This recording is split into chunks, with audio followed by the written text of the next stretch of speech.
How are you? Good. Thank you very much. How are you doing? How's Fine. everything? So great. So nice to meet you officially this way. It's a good time to, and it's a good moment to have these sort of uh, discussions and dialogues between us as jurists, and just to get to know more what's happening across the border, because ultimately we're all neighbors, and I think there is a quite considerable interest by our part, let's say the Albanian, to know more what's happening in Montenegro, what's happening in Serbia, what's happening in North Macedonia, and I presume vice versa to some extent. Yeah, we are linked with that same one singular fate, like the European Union, and I think it's important that get we start the union together, like without waiting for the union to come to us. We begin already with ourselves a little bit of some sort of forms of cooperation. So I think there's a lot of developments happening in Montenegro, and it would be great if we have like a guy who's inside there who, and we're better than you, like who has all that kind of experience. All right, thank you very much for being here, Mr. Zeljko Vukcevic. Yes, Yes. close enough. Is a legal expert and consultant, currently working with the UNDP United Nations Development Program in Montenegro in numerous projects like the European Youth Card Program, as well as the preparation for the local environmental protection plan for the municipality of Plevalja, right? As well as numerous other projects and countless cooperations with the Secretariat General of the Government of Montenegro and the Ministry of Justice, among others. His works, Ministry of European Affairs. Sorry for interrupting, but that was my first assignment. yeah, and the Ministry of European Affairs, highly, very, very important. Former ones. Yeah. His work as a local consultant for legal framework and policy coordination, for those of you who need a little bit of context, has played an important role in his home country, Montenegro, in aligning public policies in the area of rule of law and internal affairs with the obligations arising out of the negotiations as part of the EU integration agenda. Concretely, his efforts are instrumental in developing the National Strategic Framework for chapters 23 and 24, and particularly the judicial reform and human rights protection. He finished his Bachelor's of Law, specialist degree in international law at the University of Montenegro in 2013, and his master's at Southeast Europe in Bologna, Italy in 2015 for democracy and human rights, focused in Southeastern Europe, right? And for those who might need a little bit more context, he's also a fellow Straniaker as well. Straniak Academy for Human Rights has been going on for several years under the leadership of Dr. Hannes Treter and others, as part of the Ludwig Boltzmann Institute, which was one of the most important. It's one of the most important human rights institutes in Europe at the moment. I think this is important because people need to know with whom are they speaking, and that's where they can get some verifiable and reliable stream of information. So just to get things started, what is like working for the UNDP? You're involved in several projects there. You get to touch a lot of what's happening in the country at the moment. What is like working with an international organization? How is that impactful? Well, first of all, I must admit it's quite interesting because the opportunity to cooperate with UNDP on different projects is something that is pretty intensive, but also pretty, let's say, insightful, because the opportunity to work on youth policies, environmental policies, and especially the policies that deal with the human rights in Montenegro is something that offers me, let's say, an incredible insight in the processes and, let's say, the politics that are being developed and that are being implemented in the Montenegrin society. And UNDP itself tries, let's say, to streamline those processes in a certain direction that is helpful generally for the population itself. So let's say the main goal of the UNDP is to help the population itself, and there is not a secret agenda, let's call it like that. Right. And that's, let's say, one of the most important incentives for me to cooperate with UNDP. You're a neo law expert with considerable experience yourself. In your opinion, could Montenegro be the EU next member state? Well, to be honest with you, there is a long road ahead of us Mm-hmm. still, because as we all know, the chapters 23 and 24, the rule of law chapters, are the most important ones, Mm-hmm. and the ones that are going to be closed as the last chapters in the entire negotiation process. And currently, Montenegro, we probably know, we can say survived the change of government, the first one that happened in the last 30 years. And that was, let's say, an incredible thing that happened in our country, but also maybe not a thing that gave a much needed incentive to the EU negotiation process, Mm-hmm. because certain let's say, processes have been pretty slow in the last 2 years since the change of the government, and the country is facing the political crisis. You probably know Yeah. that the first government was voted out at the beginning of this year, so we still don't have a new government, and all the Mm-hmm. processes that needed to be finished are currently completely stopped. So let's say I'm not so much hopeful that we are going to become first member country of the European Union in the next couple of years, because there are many things that we need to do on our part of the road, but also the EU needs to show a much more, let's say, a much more open policies towards the Western Balkans region, Montenegro, Albania, Mm-hmm. Kosovo, because as we all know, Kosovo, Bosnia are facing many issues, and they are not even candidate countries. Mm-hmm. Mm-hmm. So we need to do many things on our part, but also the EU needs to, let's say, give some additional incentives and opportunities for us to continue our road towards Mm-hmm. European Union. Mm-hmm. Mm-hmm. No, that's true. It's a twofold process. It should involve it, and currently the Europe is going its own underlying challenges, but also the Western Balkans themselves, they have some serious issues they need to tackle with the state building institutions. The 2020 EU Commission report on Montenegro, particularly Chapter 23 on fundamental rights, indicates that the country is moderately prepared to apply the EU acquis standards. What would be some of the obstacles and challenges? We know Montenegro has suffered from corruption and organized crime at some instances as well. So, what are some of the obstacles and challenges to progress? Well, first of all, we need to point out that the legal system itself is not functioning the way it should.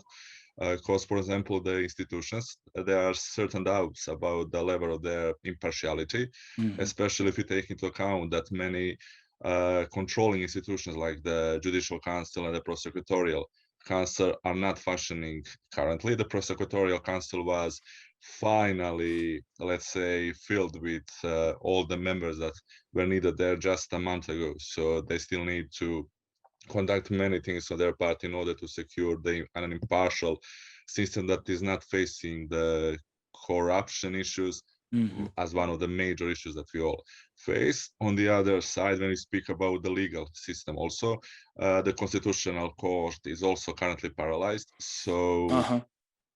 the entire judicial system, we still don't have the president of the Supreme Court, and as you can imagine, the institutional part is It's at quite a crisis. Yeah. yes, difficult to resolve. On the other hand, as I already mentioned, the political crisis that our country is facing is one of the major obstacles regarding all those institutional and legal changes that are needed to be introduced and implemented in our system. So honestly, I don't want to sound pessimistic, but I'm not so much, let's say, hopeful that all those issues will be resolved in the next couple of months or possibly years. So one of Mm-hmm. the things that we need to Mm-hmm. face regarding the, for example, the human rights and fundamental rights in our country, well, the laws itself, the constitution, they guarantee the highest possible level of human rights protection. But we still have to be honest to say that when we speak about the implementation of all those laws that Mm-hmm. are aligned with the EU standards, well, the implementation itself is still a very huge issue, a problem that needs to be addressed, not just by the institutions itself, but also by the society itself. Because first of all, we need to change many, let's say, we can put a traditional approach, the mentality of the people that live in our country. So those are the many things that we need to address in order let's say, to make the steps towards the EU, and Mhm. the most important thing, to change the country itself and to finally introduce democratically responsible institutions. Mhm. Mhm. I mean, we also in Albania we suffered for quite some time uh, a sort an institutional collapse due to a judicial reform, which was meant to address corruption in the ranks of the judiciary. What caused this sudden this judicial crisis in Montenegro? Are they undergoing a similar vetting process, or are they part of the internal political feuds? In Serbia, for example, there was this case where the judges and the prosecutors were elected by parliament. Of course, this creates a lot of controversy in the political scene. How independent and impartial would you consider the Montenegrin judicial system to be? Well, it depends. When we speak Mm, about the level of political influence, it's almost the same situation in all Balkan countries. For example, when you elect the judges or the prosecutors, you need a two-thirds majority or the qualified majority in the parliament. And in the current political situation in Montenegro, it's almost impossible to find a political solution for that issue, because you have uh, a profound uh, polarization of the Montenegrin political system, where it's not possible currently. Hopefully, that will change in the future, but currently, it's not possible to reach an agreement regarding the judges itself, the prosecutors. And so that's one of the huge issues that we need to address. Also, there is that heritage from the 30 years domination by one party. So there's, let's say, the majority of the population is has that conviction that the judicial system, the judges themselves, the prosecutors, that they're maybe not controlled, but that there was a significant influence from the dominant political party and the economic elites that live in this country. So we need to work on the political level to find a compromise, to find a solution between all political subjects in Montenegro on one side, but also we need to, let's say, to convince the population itself that the reforms that are being introduced are beneficial, and that it will change the perception that the majority of population has about our mhm. judicial system. I think you're in your best position to answer this. I mean, everybody talks about EU integration. Like we all love EU integration. However, I think you can tell from the experience as you dwell into the coordination and the policies, it's much more difficult to introduce EU in the daily lives of citizens. Not just with the laws, but also with the incorporation, a new, different mindset that comes with it. Mhm. What can, let's say, countries like Albania and North Macedonia can learn in this process?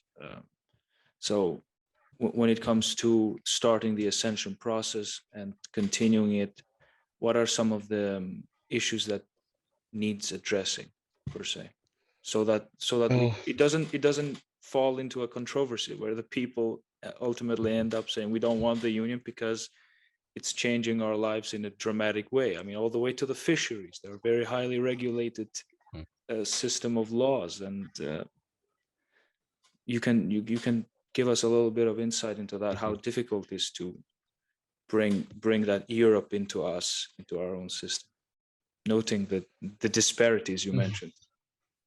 Well, that those disparities exist, but one of the facts that I forgot to mention is that almost 70% of Montenegrin are quite positive and support Montenegro's accession towards EU. Hmm. And maybe some of the expectations that we have on one side are a bit unrealistic Right. currently, because many people from the Western Balkans expect when we join the EU, the financial conditions, the economy will all the issues that they face will be fixed almost immediately, and that's impossible.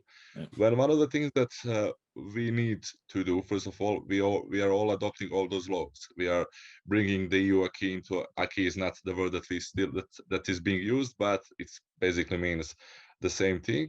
Uh, we bring all those legal uh, all those directives, all those uh, resolutions in our a legal system, but the level of implementation is the thing that is definitely lacking currently. Because if you have, let's say, a law that is aligned with the EU standards, but you're not implementing it in a way that it should be done, honestly, we still face, as you mentioned, that mindset, the mentality that exists in our society when maybe we always try to find a way how we are going, let's say, to not implement the law and find a way to do the things on our own in our traditional ways. But I believe and I'm quite hopeful that things are changing. First of all, EU is one of the uh, major sources of funds in our society. It's not, let's say, but it's not quite popular. It's not the thing that many people know in our society.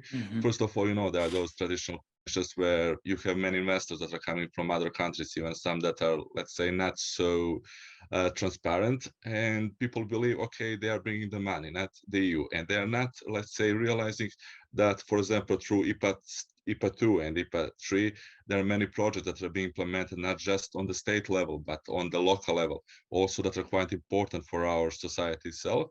But I believe that people are slowly realizing all the positive things that are emanating from the negotiation process, from the future membership with the EU, because currently we have the IPA funds available, but if we became a member state of European Union, all those horizontal, all those structural funds will be available for our society. We can always take the examples of Romania, Bulgaria, Poland, if you want to speak Right. about the most positive examples. When all those funds that were available, they're much bigger than the ones that we receive currently. They will enable a significant part of the society to raise the living status and the strength of the economy itself. Of course, there are always going to be some negative parts, or we can call it like that, negative parts, because not everyone will be, let's say, not everyone will be able to use all those opportunities. But I firmly believe that being positive, promoting the EU accession process and all the, let's say, positive developments that are emanating from that process is one of the ways to change the mindset of the population. Tell us a little bit, what's the controversy with the Montenegro using the euro currency?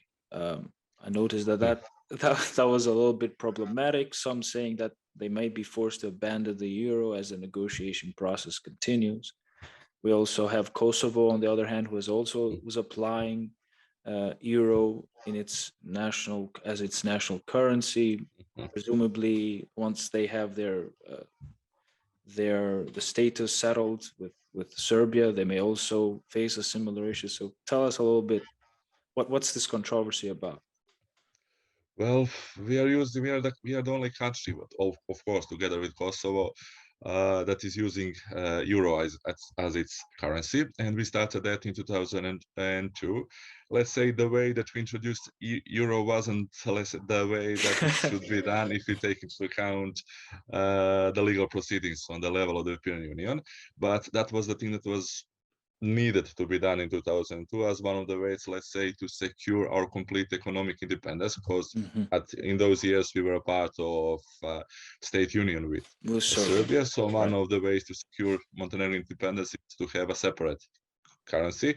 We started that a couple of years even before 2002, when we introduced German mark or Deutsche Mark as our main currency, and that's what was one of the first things that we used in order to reach the independence that we finally secured in 2006.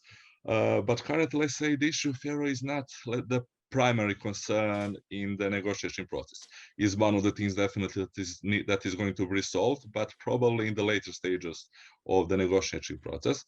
Currently, we have, let's say, the major issues, of course, with chapters 23 and 24, especially chapter 23.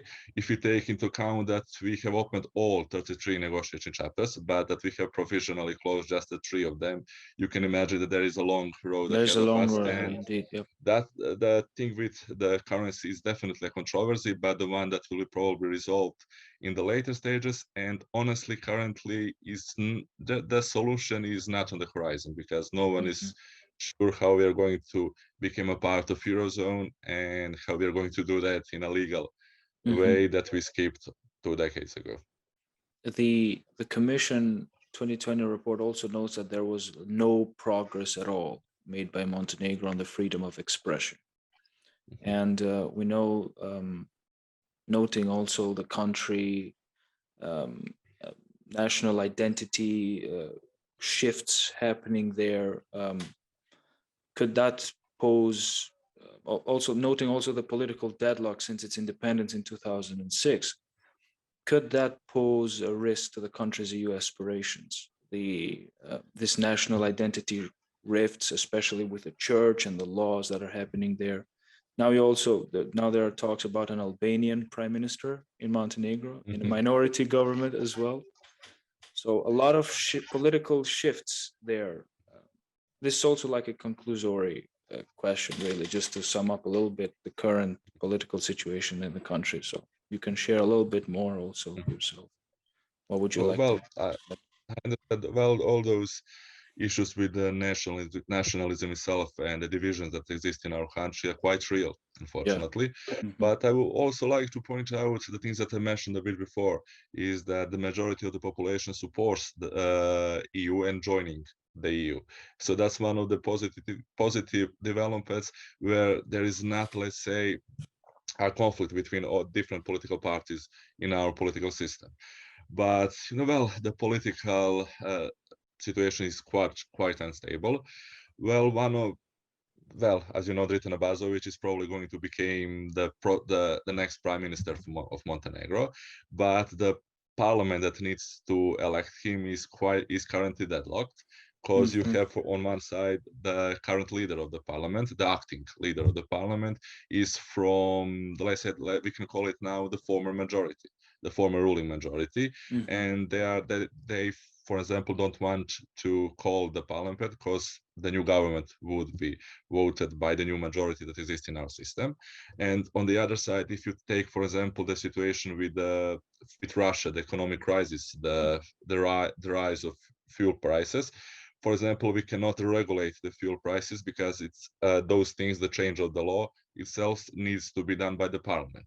And Uh-huh. because we have the political deadlock, the citizens of this country are currently facing significant economic pressure because the fuel prices are skyrocketing on one side, and all the groceries, all the food itself and all other products, the prices are Hmm. going up.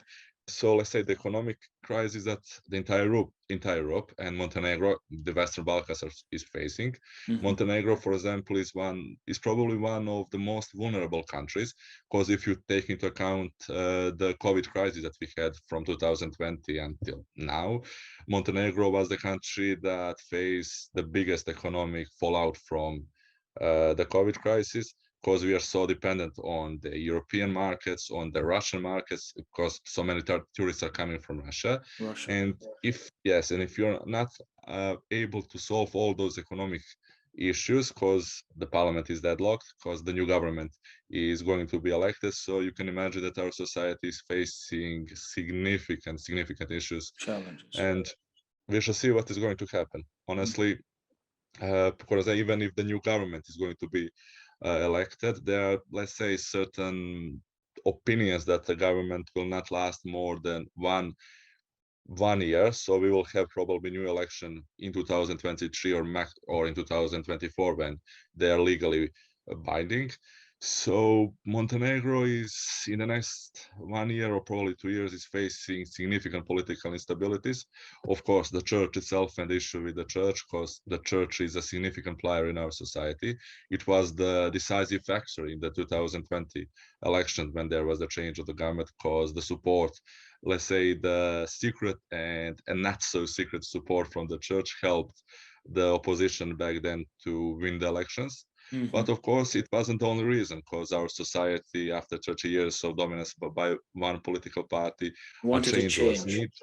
needed. It wanted a change, but I believe many people are realizing now that, well, not every change is the change in a positive direction. So Hmm. we should see what's going to happen, because the national division exists in our society, and I fully believe that we need the national consensus, a national agreement, how we are going to resolve all those issues, because Mhm. we cannot continue in these challenging times to have all those divisions in our society, and that we need to resolve hopefully in the future.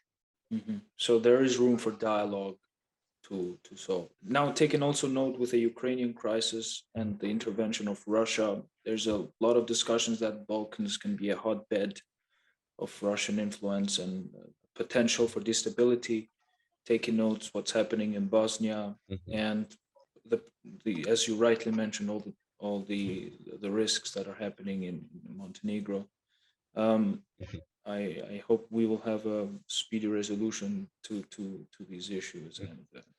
Well, definitely there is a risk of escalation in Mm, our country, but also this tragedy that is happening in Ukraine is on one side maybe even opportunity for the Balkans, because the European Union needs to realize that okay, they need to not just help us, they need to give us a credible opportunity that we will join them, and maybe this is a moment that when they will realize okay, we need to speed up the process of EU negotiations, because as we all know, the France and some other countries in European yeah. Union are not quite open for the possibility of Hmm. all the six Western Balkan countries joining the EU in the next couple of years. But maybe this is a waking up call for all the actors, not just in European Union, but also on the global level, because without the US positive influence in this region, much needed change is not going to happen. Because as That's we true. all know, if we leave all the things to the politicians on the national level, I'm not so sure that they are quite able to recognize the opportunities and the reforms that are needed to be Hmm. implemented in our society. Hmm. Um, and one last thing, we know that Ulcin is a very important center for all of us Albanians there.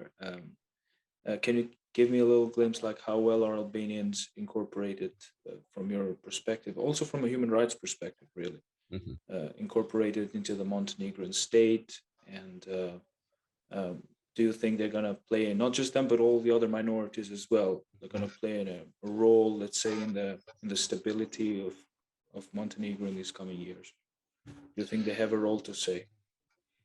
Well, Montenegro is a multi-ethnic country, Mm. so without the inclusion of all minorities and all subjects itself, without that, let's call it uh, consensus that needed to be reached between all the subjects in the society, it's not possible to have a prosperous country. Well, as you mentioned, Ulcin is, of course, Straniak was one of the generations, I believe. I was the first one, but I was in Budva, and Ulcin is one of my favorite cities, of course, in Montenegro, because the people and the beach itself and the sea are quite beautiful. But well, one of the developers that I believe is quite positive, as you mentioned, that an ethnic Albanian is going to become the first non-Montenegrin prime minister of Montenegro. And I believe that's Positive quite step. important impulse for not just Montenegro, but I believe for the entire Western Balkans Hmm. region.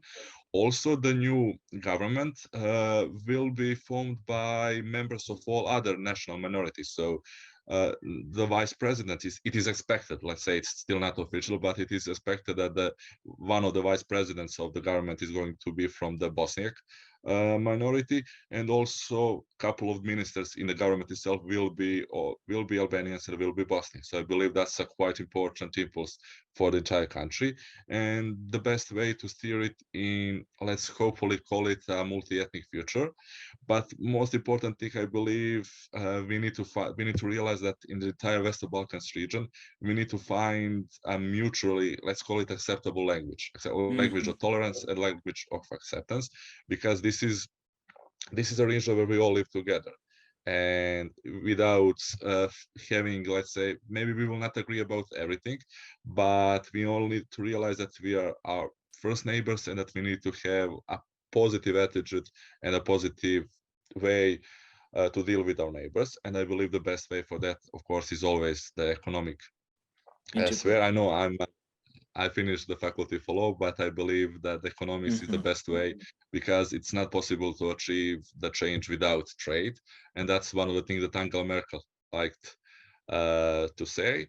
But also, and regarding the parts of human rights, well, the situation in the Western Balkans is not perfect. For example, after the elections 2020, we had certain cases of, let's say, the hatred, the crimes, the hate speech that were happening in certain regions in Montenegro, and of course that's not a good thing. But let's say a positive development. There weren't any cases of crimes committed from hate, from the crimes based on nationalism. So that's less a positive development on which we can build our common future. All right, thank you very much. And on this beautiful positive note, I'd like to thank you for dedicating your time to sharing some of your thoughts on some of the latest challenges facing the region, and with particular emphasis on Montenegro. Thank you very Thank much you for your for time. having me. Thank you for having me. Definitely, it was a pleasure to speak with you and keep the good work on. Thank you very much. Bye bye.